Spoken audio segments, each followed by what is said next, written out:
নমস্কার বন্ধুরা, তোমাদেরকে আরও একবার স্বাগত আমার এই চ্যানেল কম্পিটিটিভ মাইন্ডস একাডেমিতে। আশা করি তোমরা সবাই খুব ভালো আছো এবং মন দিয়ে পড়াশোনা করছো নিজেদের গরমের ছুটিতে। আমরা আগের দিনে মিটিং বারেমিয়া বলে যে গল্পটা আছে সেটা পড়া শুরু করেছি, কিন্তু তার আগে আমাদের দ্য হিরোর পরের পার্টটা যেটা বাকি ছিল সেটা আজকে আমরা পড়বো এবং অ্যাক্টিভিটি 5 to 8 গুলো কমপ্লিট করব। তার আগে বলে রাখি, যদি তুমি আমার এই চ্যানেলে নতুন হয়ে থাকো তাহলে অবশ্যই চ্যানেলটাকে সাবস্ক্রাইব করে বেল বাটনে ক্লিক করে অল নোটিফিকেশন অন করে দিও প্রত্যেকটি ভিডিওর নোটিফিকেশন সবার আগে পাওয়ার জন্য। আর যদি তুমি অলরেডি সাবস্ক্রাইব করে রেখেছো তার জন্য অসংখ্য ধন্যবাদ। ভিডিওটি যদি ভালো লাগে তাহলে অবশ্যই লাইক করো এবং বন্ধুদের সাথে শেয়ার করতে ভুলো না। চলো তাহলে শুরু করা যাক। For the first few rounds we were very much on a high. তোমাদের মনে আছে কাবাডি খেলা শুরু হচ্ছিল, অপু ছিল, তার কাজিন ছিল। তো তারা মতিগঞ্জের সাথে কাবাডি খেলতে গেছিলো, বুড়ির মাঠে খেলা হচ্ছিল। তারপরে কি বলছে, for the first few rounds মানে প্রথমের কয়েক রাউন্ডে we were very much on a high, আমরা একটু এগিয়েছিলাম, অনেকটাই এগিয়েছিলাম। উই ক্ল্যাপড, উই শাউটেড, তাদের যারা সমর্থক ছিল তারা কি করছিল, মানে আমাদের সমর্থকরা হাততালি দিচ্ছিল এবং আনন্দে চিৎকার করছিল। বাট কিন্তু আওয়ার অপোনেন্টস, আমাদের বিরোধীরা, প্রতিদ্বন্দ্বীরা প্লেড রিয়েলি ওয়েল, খুবই ভালো খেলছিল। ওয়ান বাই ওয়ান, একের পর এক, আওয়ার প্লেয়ার্স, আমাদের প্লেয়াররা, খেলোয়াড়রা, ওয়ার কট, তারা ধরা পড়ে যাচ্ছিল। কি মানে আউট হয়ে যাচ্ছিল বলতে চাইছে, মানে মতিগঞ্জ এত ভালো খেলছে আমাদের প্লেয়াররা আস্তে আস্তে আউট হওয়া এবার শুরু করলো। মতিগঞ্জ টিম ওয়াজ ক্লোজ টু ভিক্টরি, ভিক্টরি মানে জয়, মতিগঞ্জ জয়ের খুবই কাছাকাছি চলে এসেছে। আওয়ার সাপোর্টার্স, আমাদের সমর্থকরা, ওয়ার লুজিং দেয়ার হোপ, তারা নিজেদের আশা হারিয়ে ফেলছে। I was the only member, আমি একমাত্র সদস্য বা খেলোয়াড়, স্টিল প্লেয়িং, যে এখনও পর্যন্ত খেলছে, মানে বাকিরা সবাই আউট হয়ে গেছে। দিস টাইম, এইবার, ইট ওয়াজ মাই টার্ন, এবার এটা আমার টার্ন, মানে এবার অপু কি বলছে, এবার সে যাবে তার অপোনেন্ট মানে মতিগঞ্জের কোর্টে, তাই তো। I took a deep breadth, আমি একটা দীর্ঘ নিঃশ্বাস নিলাম। অ্যান্ড মারমার্ড, এবং মারমার্ড মানে বিড়বিড় করে বলা। কাবাডি কাবাডি, তোমরা শুনেছো নিশ্চয়ই কাবাডি খেলার সময় মুখে বিড়বিড় করে কাবাডি কাবাডি বলতে হয়, এখানে সেটাই বোঝাতে চাইছে, মারমার্ড মানে বিড়বিড় করে কিছু বলা। I moved into their part of the ground, আমি খেলার যে কোর্ট বা মাঠটা সেটাই, তাদের যে ভাগটা সেই ভাগটার মধ্যে প্রবেশ করলাম। অ্যাজ এক্সপেক্টেড, এবং যেটা যেমনটা ভাবা। দে কট মি ইজিলি, তারা আমাকে খুব সহজেই ধরে ফেললো। আই ট্রাইড, আমি চেষ্টা করলাম, টু জাম্প, লাফাতে, but fail on the ground, কিন্তু মাটিতে পড়ে গেলাম। অল অফ দেম, তারা সবাই, পাইলড আপন মি, আমার উপরে স্তূপাকারে চেপে পড়লো। পাইল্ড মানে হচ্ছে এক জায়গাতে স্তূপ করে রাখা, মানে ওকে একদম জাপটে ধরেছে একজন আরেকজনের উপরে চেপে। আই কুডন্ট মুভ, আমি আর নড়াচড়া করতে পারছিলাম না। আই ফেল্ট হেল্পলেস, আমার নিজেকে কেমন লাগছিল, অসহায়। অ্যাট দ্যাট মোমেন্ট, ঠিক সেই সময়, I felt a severe bite, আমার অনুভব হলো কি, সিভিয়ার মানে একটা তীব্র, বাইট মানে কামড়, অন মাই রাইট লেগ, আমার ডান পায়ে আমার একটা তীব্র বা বেশ একটা জোরালো কামড় অনুভব হলো। আই হ্যাড নেভার এক্সপিরিয়েন্সড, আমার আগে কখনো অভিজ্ঞতা হয়নি, such a painful bite before, এরকম কোনো বেদনাদায়ক, পেনফুল মানে ব্যথা করছে প্রচণ্ড, মানে বেদনাদায়ক কামড়, বিফোর মানে আগে, আগে আমার এরকম কোনো বেদনাদায়ক কামড়ের অভিজ্ঞতা হয়নি। It must be an ant, এটা নিশ্চয়ই একটা পিঁপড়ে। আই থট, আমি ভাবলাম। টু সেভ মাই সেলফ, নিজেকে রক্ষা করতে, ফ্রম মোর বাইটস, আরও অনেক কামড়াতে পারে তো পিঁপড়েটা, তাই বলছে আরও কামড়ের থেকে নিজেকে রক্ষা করতে। আই গেভ আ জার্ক, আমি কি করলাম, একটা ঝাঁকুনি দিলাম, মানে সে শরীরটাকে ধরপড়িয়ে ঝাঁকিয়ে উঠল। ওপস, মাই opponents didn't expect such a jerk, আমার প্রতিদ্বন্দ্বীরা মানে বিপক্ষ খেলোয়াড়রা এমন একটা তীব্র ঝাঁকুনির কথা তারা চিন্তাই করেনি। From an almost defeated player, একটা প্রায় পরাজিত বা প্রায় হেরে যাওয়া একটা খেলোয়াড়ের কাছ থেকে তারা এমন একটা তীব্র ঝাঁকুনি অনুভব করবে বা দেখতে পাবে, তারা সেটা আশাই করেনি। আই এম নট শিওর, আমি নিশ্চিত ছিলাম না। হোয়াট হ্যাপেন্ড আফটার দিস, এরপর কী হলো। সাডেনলি, হঠাৎ, আই হার্ড, আমি শুনতে পেয়েছিলাম, আ হিউজ শাউট, একটা তীব্র চিৎকার, মানে হিউজ মানে হচ্ছে অনেক বড়, মানে অনেক মানুষের একসাথে শোরগোল বোঝাচ্ছে এখানে, মানুষের চিৎকার অফ জয়, আনন্দের চিৎকার, ফ্রম আওয়ার সাপোর্টার্স, আমাদের সমর্থকদের কাছ থেকে। Three cheers for Apu, hip hip hip hurray, মানে অপুর জন্য তিনবার চেয়ার করো, hip hip hip hurray. My cousin shouted, আমার কাজন কী করলো, চিৎকার করে বলল, Apu, your jump has won the match, Apu তোমার এই লাফানোটাই আমাদের জন্য ম্যাচটাকে জিতে নিল। মানে বলতে চাইছে তুমি যে লাফালে বা শরীরটাকে ঝাঁকুনি দিলে এটাই আমাদের জয়ের কারণ। দে আর অল আউট, তারা সবাই অল আউট হয়ে গেছে, মানে সবাই আউট হয়ে গেছে। যেহেতু সবাই মিলে তাকে একসাথে জাপটে ধরেছিল, তাই অপু যখন একবার ঝাঁকুনি দিয়ে লাফালো তখন একসাথে সবাই আউট হয়ে গেছে। আই ওয়াজ সারপ্রাইজড, আমি খুবই অবাক হয়ে গেলাম। কে বলছে এটা? অপু। ওয়াজ ইট মি, এটা কি আমি ছিলাম? Or was it the ant, নাকি এটা পিঁপড়েটা ছিল? মানে বলতে চাইছে অপু অবাক হয়ে, আমার জন্য, মানে আমি যে জাম্প করলাম সেটার জন্য, নাকি পিঁপড়েটার জন্য, কিসের জন্য অ্যাকচুয়ালি আমরা জিতলাম, সেটা অপু অবাক হয়ে হয়ে ভাবছে। তো এই ছিল গল্পটা। আরেকবার তোমরা ওয়ার্ডগুলো দেখে নাও। ভিক্টরি মানে হচ্ছে উইন, মানে জয়। সাপোর্টার্স মানে ফলোয়ার্স, মানে সমর্থক। মারমার্ড মানে হচ্ছে স্পোক সফটলি, মানে হচ্ছে আস্তে আস্তে বা বিড়বিড় করে বলা। পাইল্ড মানে হিপড, মানে হচ্ছে স্তূপাকারে থাকা। সিভিয়ার মানে হার্শ, মানে তীব্র বা জোরালো। জার্ক মানে হচ্ছে সাডেন কুইক মুভমেন্ট, দ্রুত, হঠাৎ দ্রুত কোনো রকম মানে মুভমেন্ট, মানে নড়াচড়া করা, মানে একটা তীব্র ঝাঁকুনি বোঝাচ্ছে এখানে। ডিফিটেড, ডিফিটেড মানে কি? বিটেন মানে পরাজিত। চলো অ্যাক্টিভিটি 5-এ কী বলেছে দেখা যাক। Arrange the following sentences in the correct order, মানে সেন্টেন্সগুলো দেওয়া আছে সেটা তাদের অ্যাকচুয়াল অর্ডারে সাজাতে হবে। আই গেভ আ জার্ক, আমি একটা ঝাঁকুনি দিলাম। দে কট মি ইজিলি, তারা আমাকে ধরে ফেললো সহজেই। I experienced a painful bite. I move into their part of the ground, আমি তাদের ভাগটাতে গেলাম। আই ফেল্ট হেল্পলেস, আমার নিজেকে অসহায় মনে হলো। তাহলে প্রথমে কোনটা হবে? আগে সে কোর্টে যাবে, I moved into their part of ground, এটা 1 নাম্বার। দেন দে কট মি ইজিলি, যাওয়ার পরেই তো তাকে ধরবে, তাকে সহজেই আমাকে তারা ধরে ফেললো, এটা নাম্বার 2। দেন কি হবে? তারপর হচ্ছে নিজেকে অসহায় মনে হবে, আই ফেল্ট হেল্পলেস, আমার নিজেকে অসহায় মনে হলো, তাহলে এটা হবে নাম্বার 3। দেন নাম্বার 4 কি? আই গেভ আ জার্ক, আমি ঝাঁকুনি দিলাম, নাকি I experienced a painful bite? আগে সে বাইটটাকে ফিল করবে তবে তো জাম্প করবে, তাই I experienced a painful bite, এটা নাম্বার 4, আর আই গেভ আ জার্ক এটা নাম্বার 5। ঠিক আছে,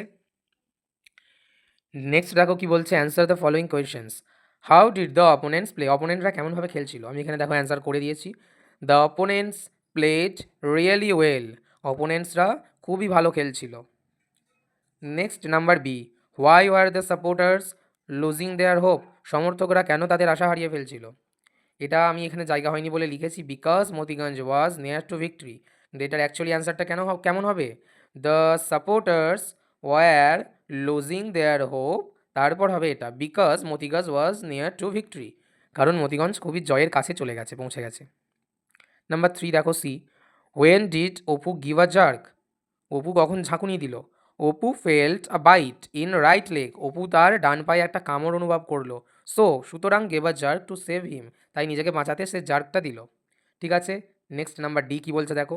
হু won the match for Apu's team, অপুর টিমের জন্য কে জিতে নিল ম্যাচটা? এখানে আমরা দেখেছি তার কাজিন বলেছে ইয়োর জাম্প, তো আমরা সেটাই অ্যান্সার করব। Apu's jump won the match for his team. ঠিক আছে, অ্যাক্টিভিটি 6-এর 4টের অ্যান্সার আমাদের হয়ে গেল। নেক্সট আমরা কি দেখবো, এখানে কি বলেছে, এগুলো পড়তে বলেছে। I was not an important player to them, এখানে কি বলছে দেখো, ইম্পর্টেন্ট ব্লু কালার করা আছে। I had never experience such a painful bite, এখানে পেনফুলের আন্ডারলাইন করা আছে। কি বলছে? In sentence 1 and 2 these are, in sentence 1 player is a noun and in sentence 2 bite is a noun and the words important and painful, এবার প্লেয়ারদের সম্পর্কে বর্ণনা দিচ্ছে, কোনটা ইম্পর্টেন্ট, প্লেয়ারটা কেমন, খুবই ইম্পর্টেন্ট প্লেয়ার, মানে গুরুত্বপূর্ণ প্লেয়ার। ঠিক একইভাবে নাম্বার 2-তে বাইট, কামড়টা কেমন, পেইনফুল, মানে খুবই বেদনাদায়ক। মনে রাখবে নাউন সম্পর্কে যে শব্দগুলি কিছু বিশেষ বর্ণনা দেয় বা নাউনের কোনো কোয়ালিটি বোঝায়, সেগুলোকে আমরা কি বলবো? Qualifying adjective. তাহলে এখানে দেখো কোয়ালিফাইং অ্যাডজেক্টিভ করতে বলেছে, কি বলেছে? Circle the nouns and underline the describe the quality of that kind of noun, মানে নাউনগুলোকে সার্কেল করতে বলেছে, আর বলেছে describing the quality of that noun, মানে সেই নাউন সম্পর্কে, সেই নাউনের কোয়ালিটি বা গুণ সম্পর্কে যেই ওয়ার্ডগুলো বলছে মানে অ্যাডজেক্টিভ, সেগুলোকে আন্ডারলাইন করতে হবে। Number 1, he is a brave বয়, এখানে বয় হচ্ছে নাউন, আর ব্রেভটা কি? অ্যাডজেক্টিভ, কারণ বয়টা কেমন? হি ইজ আ ব্রেভ বয়, সে খুবই সাহসী ছেলে, ছেলেটা কেমন? সাহসী, তো ছেলেটার একটা গুণ বোঝাচ্ছে, তাই ব্রেভ হলো এখানে describing word, that is describing the quality of the noun, অর্থাৎ এটা একটা adjective. Number 2, this is a beautiful dress, এটি একটি সুন্দর জামা, জামাটা এখানে কি? নাউন, জামাটা কেমন? সুন্দর, জামাটার একটা বৈশিষ্ট্য বা গুণ বোঝাচ্ছে, তাই এখানে বিউটিফুল হচ্ছে কি? Adjective.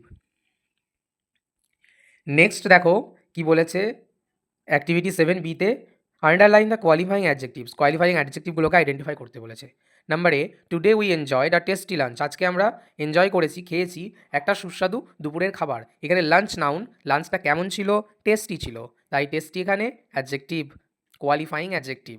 Next number B, I saw an exciting match yesterday, আমি কালকে দেখেছি একটা খুবই উত্তেজনাপূর্বক এক্সাইটিং ম্যাচ গতকালকে। তাহলে ম্যাচটা এখানে নাউন, ম্যাচটা কেমন ছিল, ম্যাচটার গুণ বোঝাচ্ছে, কেমন ম্যাচ, এক্সাইটিং ম্যাচ, তাই এক্সাইটিং কি, qualifying adjective. Next number C, my grandma told me, আমার গ্র্যান্ডমা আমাকে বলেছিলেন, অ্যান ইন্টারেস্টিং স্টোরি, একটি খুবই ইন্টারেস্টিং মানে খুবই একটি ভালো বা ভালো লাগার মতো বা মজাদার গল্প। তো এখানে কেমন গল্পটা, মজাদার, সেটা গল্পটার একটা গুণ, তাই জন্য ইন্টারেস্টিং কি, কোয়ালিফাইং অ্যাডজেক্টিভ, আর স্টোরি হচ্ছে noun. Next number D, the bright moon, উজ্জ্বল চাঁদ, shines in the clear sky, পরিষ্কার আকাশে চকচক করে। এখানে দেখো আমরা দুটো কোয়ালিফাইং অ্যাডজেক্টিভ পাবো, একটা হচ্ছে ব্রাইট, যেটা মুন নাউনটার সম্পর্কে বলছে, মুনটা কেমন, ব্রাইট মানে উজ্জ্বল, আর একটা কি, ক্লিয়ার, ক্লিয়ারও একটা কোয়ালিফাইং অ্যাডজেক্টিভ, স্কাইটা কেমন, ক্লিয়ার, আকাশটা পরিষ্কার।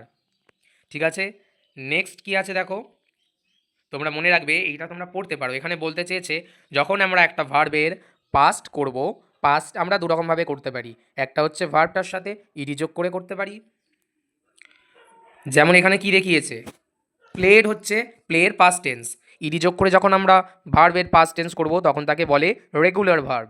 আর যখন আমরা দেখবো যে ইডি যোগ করে হচ্ছে না, বরং ভার্বটার মাঝের কোনো লেটার চেঞ্জ হচ্ছে, যেমন টেক থেকে টুক, গিভ থেকে গেভ, তখন তাহলে দেখো এখানে মাঝের লেটার টি এ কে ই টেক ছিল, এখানে টি ডবল কে হয়ে গেছে, মানে এটা আর ইটা উঠে গেছে। তেমনি একইভাবে গিভ জি আই ভিই ছিল, সেখানে আইটা উঠে গিয়ে জি এ ভিই হয়েছে। মাঝের লেটার যখন চেঞ্জ হবে তখন আমরা যেভাবে পাস্ট টেন্স করি এটাকে কি বলে, ইরেগুলার ভার্ব, এই ভার্বগুলোকে। অ্যাক্টিভিটি 7C-তে তোমাদের কি বলেছে, বলেছে যে ফলোয়িং সেন্টেন্সে যে ভার্বগুলো হচ্ছে ইডি যোগ আছে সেগুলোকে সার্কেল করতে হবে, আর যেগুলো হচ্ছে মাঝের লেটার চেঞ্জ হয়ে পাস্ট টেন্স হচ্ছে সেগুলোকে কি করতে হবে, সরি, যেগুলো মাঝের লেটার চেঞ্জ হচ্ছে সেগুলোকে সার্কেল করতে হবে, আর যেগুলো ইডি যোগ করে পাস্ট টেন্স হচ্ছে সেগুলোকে আন্ডারলাইন করতে হবে। তাহলে কি, so I felt my self to B as insignificant as an ant, এখানে ফেল্ট মানে কি, অনুভব করেছিল, মানে এটা ফিল, FEEL ফিল, অনুভবের পাস্ট টেন্স। তো এখানে মাঝের লেটার একটা FEEL হয়, এক FELT মানে সেকেন্ড ইটা উঠে গিয়ে এল হয়েছে, তাই মাঝের লেটার পরিবর্তন হলো, তাই এটা কি verb, irregular verb. Next, the large crowd cheered, এখানে চিয়ার মানে হচ্ছে উৎসাহিত করা, সেই চিয়ারের সাথে ইডি যোগ হয়েছে, তাই কি হবে, এটা রেগুলার ভার্ব। দে কট মি ইজিলি, কট হচ্ছে কার পাস্ট টেন্স, ক্যাচ, তারা আমাকে সহজেই ধরে ফেললো, ক্যাচ মানে হচ্ছে ধরে ফেলা, কট হচ্ছে তার পাস্ট টেন্স CAUGHT, তারা আমাকে খুব সহজেই ধরে ফেলেছিল, তাই আমরা কটটাকে কোন রেগুলার ভার্ব না ইরেগুলার ভার্ব করবো, কি করব, এটা irregular verb. Next number D দেখো, we clapped we shouted, clapped হচ্ছে রেগুলার ভার্ব, শাউটেডও রেগুলার ভার্ব, কারণ CLAP ক্ল্যাপ, এটা কি, এটা লাস্টে তো ইডি যোগ আছে, CLAPPED, শাউটেডও লাস্টে ইডি যোগ আছে। ঠিক আছে, তাহলে এই দুটোই হচ্ছে রেগুলার ভার্ব। দেখো এখানে সেটাই বলেছে, যেটা লাস্টে আমরা ইডি যোগ করবো সেটা রেগুলার ভার্ব, যেটা লাস্টে ইডি যোগ করবো না কিন্তু তার পাস্ট টেন্স করবো ইডি যোগ না করে, ভার্বের ফর্ম চেঞ্জ করে বা মিডিলের লেটার চেঞ্জ করে, সেটাকে বলবো ইরেগুলার ভার্ব। এখানে 7B-তে চারটা সেন্টেন্স দিয়েছে, সেটা থেকে কি বলেছে, রেগুলার ইরেগুলার আইডেন্টিফাই করতে। এখানে তোরসা স্যাং বিউটিফুলি, এখানে ভার্ব কোনটা, স্যাং, স্যাং হচ্ছে সিং, SING, সিং এর পাস্ট টেন্স, SANG স্যাং মানে গান গাওয়া, তাহলে যেহেতু আইটা চেঞ্জ হয়ে এ হয়েছে তাই স্যাং হচ্ছে ইরেগুলার ভার্ব। একইভাবে মাই ব্রাদার হেল্প, এখানে হেল্প হচ্ছে ভার্ব, দেখো লাস্টে ইডি আছে, তাই এটা কোন verb, regular verb. Next, she walked, ওয়াকডের লাস্টে কি আছে, ওয়াক মানে হাঁটা, ইডি এর ইডি আছে মানে এটাও রেগুলার ভার্ব। আর লাস্ট কি, সোলজার ফট, ফট মানে কি, যুদ্ধ করেছিল, ফাইট FIGHT, ফাইটের মানে হচ্ছে যুদ্ধ বা লড়াই করা, তার পাস্ট টেন্স ফট, এটা ফাইটের FIGHT ছিল, এখানে FOUGHT হয়ে গেছে, মানে ORU বসেছে, আইটা উঠে গেছে, তাই মাঝে লেটার চেঞ্জ হলো, এটা কি ভার্ব, ইরেগুলার ভার্ব। নেক্সট দেখো এইটা কি বলেছে, সাজিয়ে লিখতে হবে, এটা দেখে নাও কি হবে, COUSIN cousin. Next number 2, MIRACLE miracle. Number 3, PRESTIGE prestige. Next number 4, SUPPORTERS supporters. Next 8B activity কি আছে দেখো, ভ্যাকেশন, আমাদেরকে কি করতে হবে, মেক সেন্টেন্স মানে বাক্য রচনা। ভ্যাকেশন কি হবে দেখো, I am enjoying my summer vacation, আমি আমার গরমের ছুটি খুব আনন্দে কাটাচ্ছি। অ্যাংশিয়াস, অ্যাংশিয়াস মানে কি, অ্যাংশিয়াস মানে হচ্ছে খুবই উদ্বিগ্ন বা চিন্তিত, I am very anxious about my result, আমি আমার রেজাল্ট নিয়ে খুবই চিন্তিত। সিভিয়ার মানে তীব্র, he had a severe headache, তার একটা তীব্র কি হচ্ছে, হেডেক মানে মাথা ব্যথা। জাম্প মানে লাফানো, শি ক্যান জাম্প হাই, সে খুব উঁচু লাফাতে পারে। ঠিক আছে, হয়ে গেল অ্যাক্টিভিটি 8B। তুমি যদি এখনও ভিডিওটা দেখে থাকো তোমাকে অসংখ্য ধন্যবাদ। ভিডিওটি ভালো লাগলে এবং যদি মনে হয় তোমার কাজে লেগেছে তাহলে অবশ্যই লাইক করতে ভুলো না এবং বন্ধুদের সাথে শেয়ার করতে ভুলো না। দেখা হচ্ছে পরের ভিডিওতে অন্য ক্লাসে, মানে আমরা যেটা শুরু করেছি মিটিং উইথ বারেমিয়া সেটা আমরা কন্টিনিউ করব। ততদিন সবাই ভালো থেকো, মন দিয়ে পড়াশোনা করো। ধন্যবাদ।